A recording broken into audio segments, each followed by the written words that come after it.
નમસ્કાર દર્શક મિત્રો, આપ જોઈ રહ્યા છો 24 ન્યૂઝ ગુજરાત, જ્યાં સમાચાર છે સત્યના પક્ષે અને જનતાના માટેની લડત છે નિરંતર. ગુજરાતના દરેક ખૂણામાંથી લોકલથી લઈને નેશનલ સુધી દરેક ઘટના, દરેક હકીકત સૌથી પહેલા અને સૌથી સાચી રીતે ફક્ત અહીં. હું છું અર્પિતા પટેલ. ચાલો શરૂ કરીએ આજના મુખ્ય સમાચાર.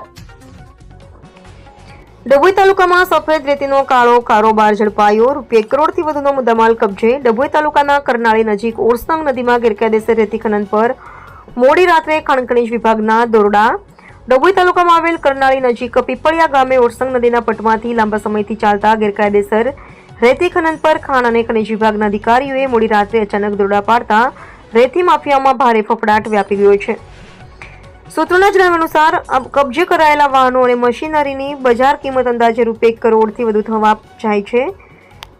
માફિયાઓમાં ફફડાટ. લાંબા સમયથી બે રોકટોક ચાલતા ગેરકાયદેસર કાળા કારોબાર પર અચાનક પડેલા દરોડાને કારણે આ પ્રવૃત્તિઓમાં સંકળાયેલા ઇસમોમાં ભયનું મોજું ફરી વળ્યું છે. ખાણ ખનીજ વિભાગ દ્વારા આ મામલે કાયદેસરની કાર્યવાહી હાથ ધરવામાં આવી છે અને ગેરકાયદેસર ખનન કરતા ઇસમોની ઓળખ કરવા માટે વધુ તપાસ શરૂ કરવામાં આવી છે. જો ઊંડાણપૂર્વક તપાસ કરવામાં આવે બહુ મોટું નીકળે એવું છે.